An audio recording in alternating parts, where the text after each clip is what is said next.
Hello friends, मैं गौरव देव स्वागत करता हूं आपका भारत जीएस अकेडमी पर। आज हम लोग हिस्ट्री के टॉप 17 क्वेश्चन देखेंगे जो आगामी एग्जाम में आने वाले एग्जाम में उपयोगी साबित होगा। अभी आप लोग का एग्जाम है, एडीओ का है, बिहार दरोगा मेंस का है, ये सभी के लिए उपयोगी है। चलिए सेशन को शुरू करते हैं।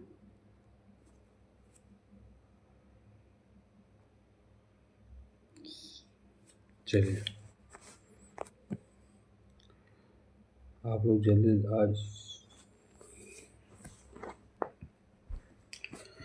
आप लोग भी अपना आंसर कमेंट बॉक्स में देते रहिए, ठीक है। स्टार्ट करें। चलिए क्वेश्चन नंबर 1 से आ जाइए आप लोग। क्या हो गया?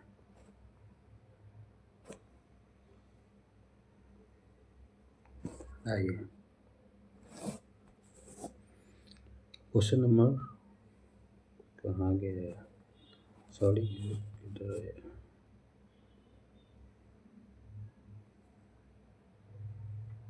आप अपना जवाब कमेंट बॉक्स में देते रहिएगा ताकि आप लोग का भी रिवाइजिंग होते रहे।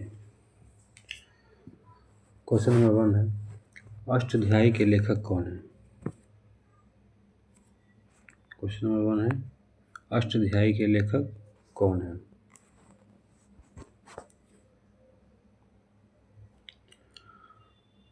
तो बी, पाणिनि, ठीक है। क्वेश्चन नंबर 2, संस्कृत भाषा व्याकरण की प्रथम पुस्तक कौन सी है? संस्कृत भाषा व्याकरण की प्रथम पुस्तक कौन सी है? तो option B, Ashtadhyayi. Question number 3 है, अष्टध्यायी में किस काल के इतिहास की जानकारी मिलती है? अष्टध्यायी जो पुस्तक है उसमें किस काल की जानकारी मिलती है? तो मौर्य के पहले के, ठीक है, ऑप्शन बी। क्वेश्चन नंबर 4 है, पहली बार लिपि शब्द का प्रयोग किस पुस्तक में हुआ था? पहली बार लिपि शब्द का प्रयोग किस पुस्तक में हुआ था? तो ऑप्शन सी, अष्टध्यायी पुस्तक में। क्वेश्चन नंबर 5, गार्गी संहिता किस प्रकार का ग्रंथ है? गार्गी संहिता किस प्रकार का ग्रंथ है? क्वेश्चन नंबर 5, जवाब देते रहिए। गार्गी संहिता किस प्रकार का ग्रंथ है? तो ये हो जाएगा बी, ये ज्योतिषी है, ठीक है। क्वेश्चन नंबर 6, गार्गी संहिता में किस विदेशी आक्रमण का उल्लेख मिलता है? गार्गी संहिता में किस विदेशी आक्रमण का उल्लेख मिलता है? क्वेश्चन नंबर 6, ये आपका यवन का मिलता है, ठीक है। क्वेश्चन नंबर 7, पतंजलि किसके पुरोहित थे? पतंजलि किसके पुरोहित थे? तो ये आपका पुष्यमुत शुंग का था, ठीक है, ऑप्शन सी। क्वेश्चन नंबर 8, शुंगों के इतिहास का पता किस ग्रंथ से चलता है? शुंगों के इतिहास का पता किस ग्रंथ से चलता है? 2 बार बोलने का अर्थ है कि आप लोग को इस वीडियो में ही पूरा क्वेश्चन को याद करवा दिया जाए। वैसे भी 2-3 बार देखिए कि आपका क्वेश्चन तो मतलब बैठ जाएगा माइंड में, 2-3 बार देखना पड़ेगा। इस प्रैक्टिस करने से ही काम बनेगा। क्वेश्चन नंबर 8, शुंगों के इतिहास का पता किस ग्रंथ से चलता है? 8 नंबर जवाब दीजिए। तो ए नंबर, ठीक है, महाभाष्य से। क्वेश्चन नंबर 9, इतिहास का पिता किसे कहा जाता है? क्वेश्चन नंबर 9, इतिहास का पिता किसे कहा जाता है? तो हेरोडोटस को।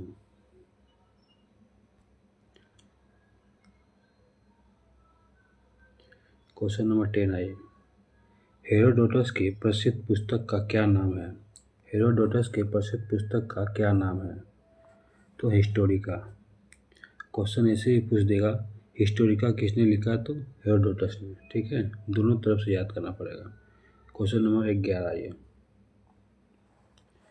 मेगास्थनीज किसका राजदूत था? मेगास्थनीज किसका राजदूत था?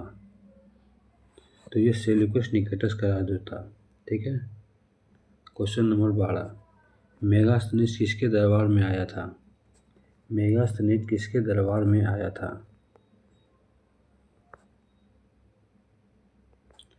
तो ये चंद्रगुप्त मौर्य के दरबार में आया था। क्वेश्चन नंबर 13, इंडिका पुस्तक के लेखक कौन है? इंडिका पुस्तक के लेखक कौन है?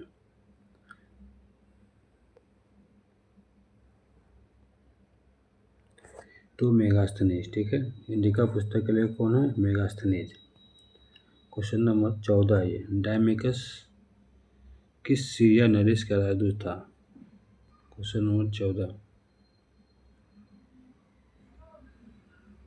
डायमेकस किस सीरिया नरेश का राजदूत था? तो ये था एंटीयोकस का, ठीक है। क्वेश्चन नंबर 15, डायमेकस किसके दरबार में आया था? डायमेकस किसके दरबार में आया था?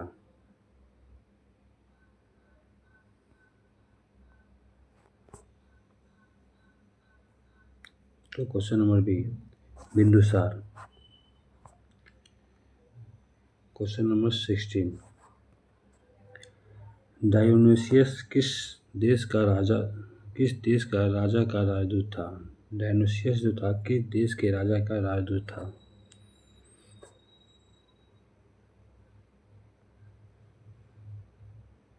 तो ये डायोनुसियस और ये मिस्र का, ठीक है। क्वेश्चन नंबर 17, डायोनुसियस किसके राज दरबार में आया था? डायोनुसियस जो है किसके राज दरबार में आया था? तो अशोक के दरबार में आया था। क्वेश्चन मतलब option A. Question number 18, Bharat का भूगोल नामक पुस्तक किसने लिखी थी? भारत का भूगोल नामक पुस्तक किसने लिखी थी? 18 नंबर बताइए आंसर।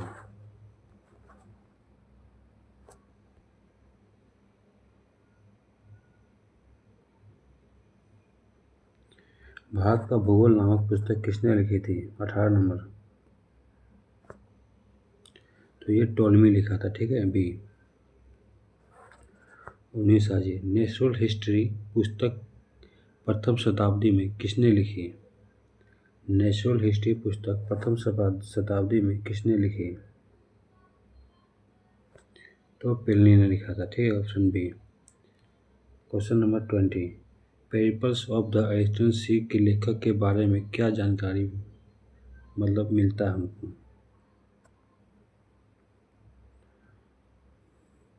तो इसका कभी वर्तमान में कोई जानकारी नहीं है, ऑप्शन सी, ठीक है। क्वेश्चन नंबर 21,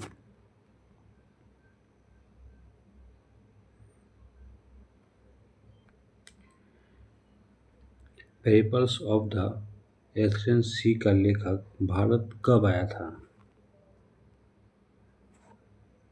तो ये आया था 80 ईस्वी में। क्वेश्चन नंबर 22, चीनी यात्री फाहियान किसके दरबार में आया था? चीनी यात्री फाहियान किसके दरबार में आया था? तो फाहियान आपका चंद्रगुप्त द्वितीय के दरबार में आया था। क्वेश्चन नंबर 23, फाहियान ने किस राजा के समाज और संस्कृति का वर्णन किया है? क्वेश्चन नंबर 23, फाहियान ने किस राज्य के समाज और संस्कृति का वर्णन किया है? तो जब आया था ये बी, मध्य प्रदेश का, ठीक है। क्वेश्चन नंबर 24, फाहियान भारत में कितने वर्ष तक रहा था? फाहियान जो आया था तो भारत में कितने वर्ष बिता के गया था?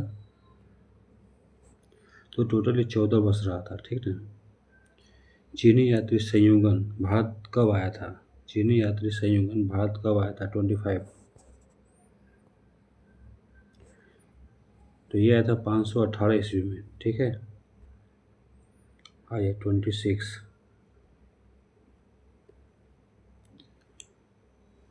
हंस्यांग किसके शासनकाल में भारत आया था? हंस्यांग जो था किसके शासनकाल में भारत आया था? 26। तो ये हर्षवर्धन के समय में आया था। आइए 27, हंस्यांग ने किस विश्वविद्यालय में अध्ययन किया था? हंस्यांग जो भारत आया था तो किस विश्वविद्यालय में अध्ययन किया था? 27। तो ये नालंदा विद्यालय में। 28 ह्वेनसांग के भ्रमण वृत्तांत का किस नाम से जाना जाता है? तो ये जो जाना जाता है CUK के नाम से जाना जाता है। Option B. ह्वेनसांग के अनुसार सिंध का राजा कौन था? 29 ह्वेनसांग के अनुसार सिंध का राजा कौन था? 29 का जवाब दीजिए। तो ह्वेनसांग के अनुसार सिंध का जो राजा था वो शूद्र को कहा जाता है, ठीक है। आइए 30 त्सांग भारत आया था कब? त्सांग जो था भारत कब आया था? तो ये 7वीं शताब्दी के अंत में आया था, सी नंबर, ठीक है। आइए 31 अल्बर्नी किसके साथ भारत आया था? 31 का जवाब। अल्बर्नी किसके साथ भारत आया था? तो ये मोहम्मद गजनवी के साथ आया था, ठीक। B number. 32 किताबुल हिंद या तहकीक हिंद किसकी रचना है? किताबुल हिंद या तहकीक हिंद किसकी रचना है? तो ये अल्बर्नी की रचना है। अल्बर्नी मूलतः कहाँ का रहने वाला था? अल्बर्नी जो था मूलतः कहाँ का रहने वाला था? तो ये मोरक्को का था, ठीक है। इब्न बतूता द्वारा अरबी भाषा में लिखा गया वृत्तांत क्या कहलाता है? इब्न बतूता द्वारा अरबी भाषा में लिखा गया वृत्तांत क्या कहलाता है? तो रेहला, ठीक है।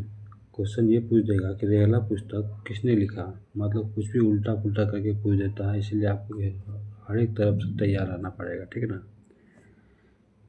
35 आ जाइए। इब्न बतूता 1333 ईस्वी में किसके दरबार में आया था? तो अभी आया था, किसके दरबार में आया था इब्न बतूता? 35 बोलिए। इब्न बतूता 1333 ईस्वी में किसके दरबार में आया था? तो ये मोहम्मद बिन तुगलक के दरबार में आया था, ठीक है। 36 मोहम्मद बिन तुगलक ने इब्न बतूता को किस पद पर नियुक्त किया था? क्वेश्चन पूछेगा इब्न बतूता कब आया था, तो जवाब देना पड़ेगा 1333 में आया था। किसके दौरान आया था? MBT के दौरान आया था। जब आया था तो उसको किस पद पर रखा गया था? 36 तो उससे दिल्ली का काजी नियुक्त कर दिया था, ठीक है, सी नंबर। 37 है तारकनाथ कौन था? 37 तो तारकनाथ एक तिब्बती लेखक था, ठीक है। क्वेश्चन नंबर 38 कंगयूर और तंगयूर नामक ग्रंथ की रचना किसने की थी? 38 का जवाब दिए। कंगयूर और तंगयूर नामक ग्रंथ की रचना किसने की थी? तो ये तारकनाथ ही किया था, ठीक है। मार्को पोलो 13वीं शताब्दी के अंत में किस देश की यात्रा की थी? 39 मार्को पोलो 13वीं शताब्दी के अंत में किस देश की यात्रा की थी? तो ये पांडव देश की यात्रा किया था, ठीक है। 40 नंबर भारतीय पुरातत्व शास्त्र का पितामह यानी कि फादर ऑफ इंडियन एस्ट्रोलॉजी किसे कहा जाता है?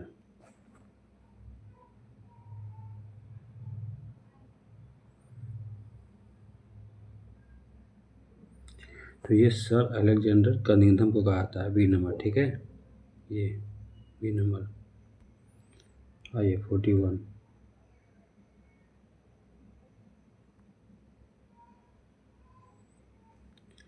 1400 ईसा पूर्व के किस अभिलेख में वैदिक देवताओं का नाम मिलता है?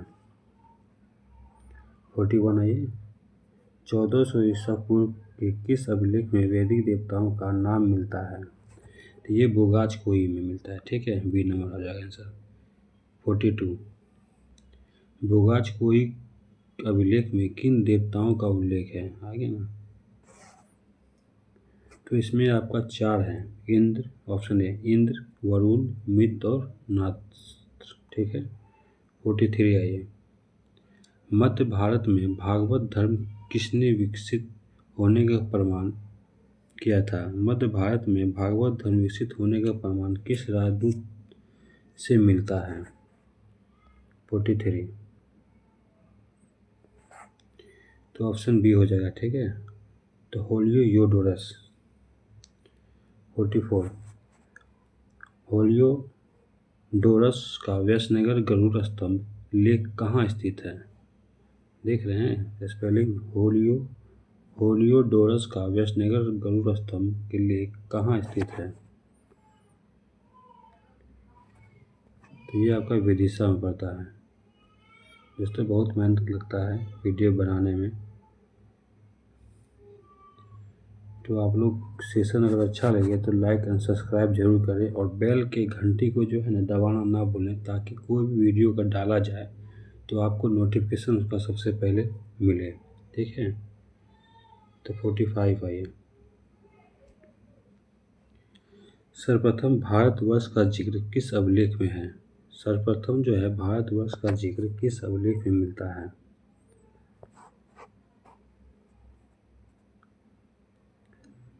तो 45 तो हाथी गुफा अभिलेख में, बी नंबर। ठीक है।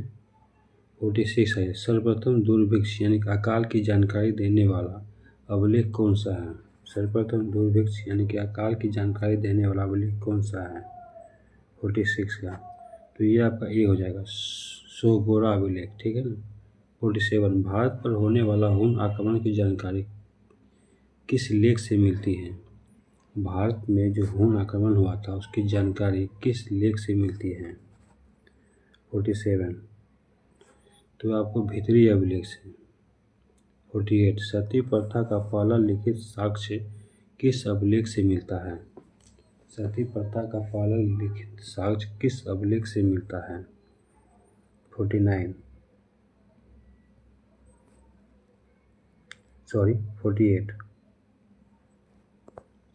तो आपका ये एरन अभिलेख हो जाएगा। ठीक है, बी नंबर। आइए 49 यहाँ एरन अभिलेख किस शासक से संबंधित है? तो ये आपका हो जाएगा बी नंबर, भानुगुप्त। ठीक है। अब आइए 50। सेशन अगर अच्छा लग रहा है दोस्तों लाइक ज़रूर करें और चैनल को सब्सक्राइब जरूर करें।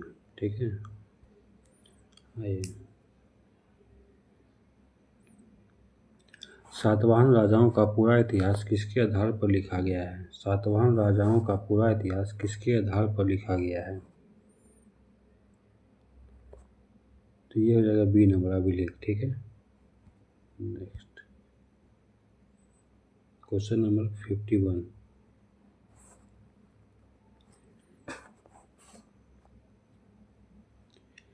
रेशम बुनकर की श्रेणी की जानकारी किस अभिलेख से प्राप्त होती है? रेशम बुनकर की श्रेणी की जानकारी किस अभिलेख से प्राप्त होती है? तो बी हो जाएगा। ठीक है, मंदसौर अभिलेख।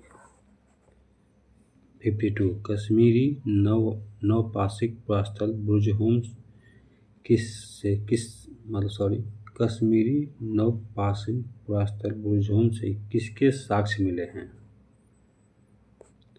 तो ये बी नंबर। ठीक है, गर्तवास नहीं गड्ढा घर वगैरह से मिलता था पहले उसमें।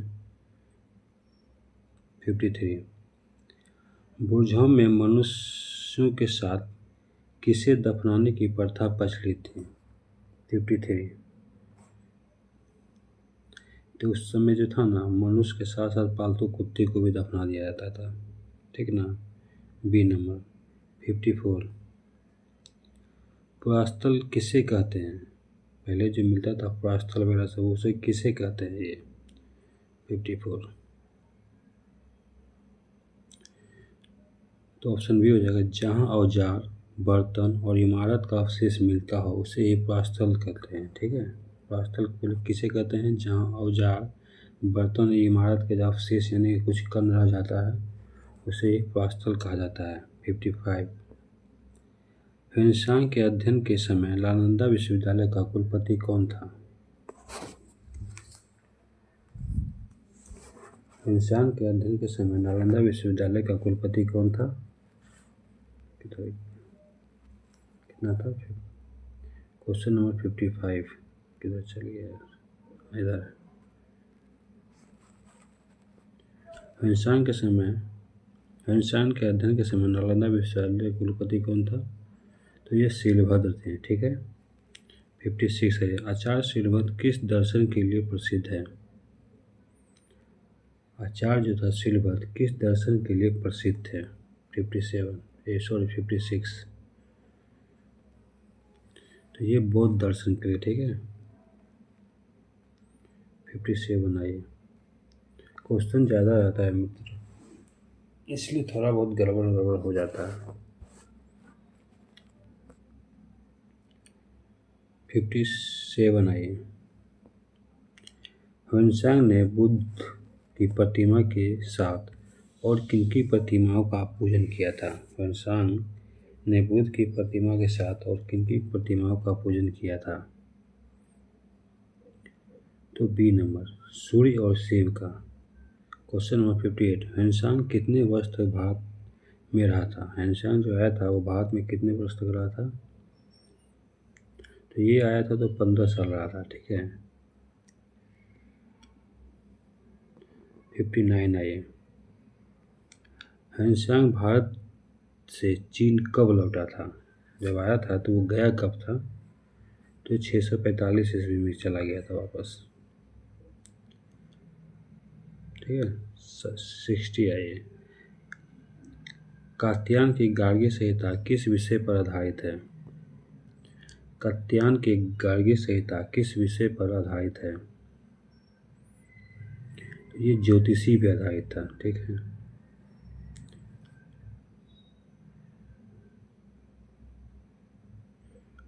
क्वेश्चन नंबर 61,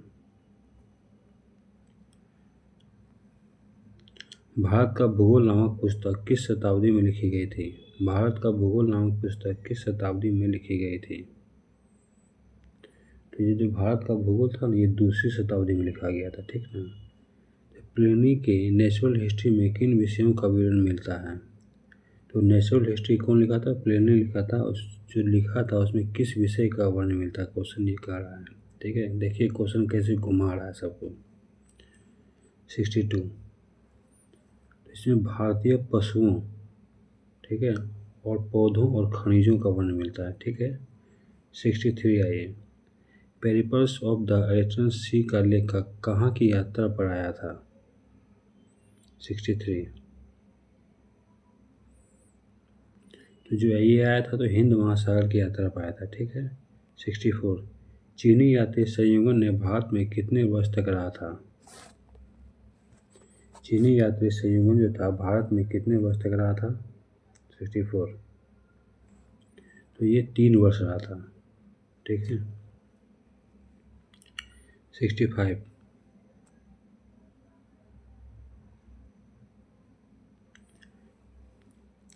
ह्वेनसांग ने अपनी यात्रा कहाँ से शुरू की थी? ह्वेनसांग जो आया था तो अपनी यात्रा कहाँ से शुरू किया था? 65, तो ये चीन से शुरू किया था, कि वहीं से आया था ये। ह्वेनसांग सर्वप्रथम किस भारतीय राज्य में पहुंचा था? देखिए क्वेश्चन कहाँ से आया था।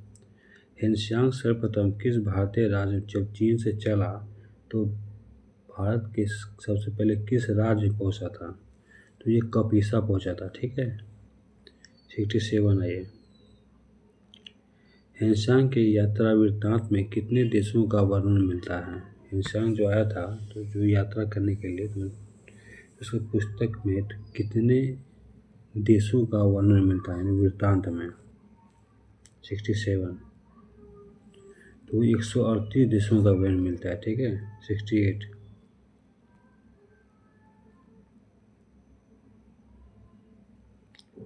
मेगास्थनीज की पुस्तक इंडिका में किसके समाज का वर्णन मिलता है?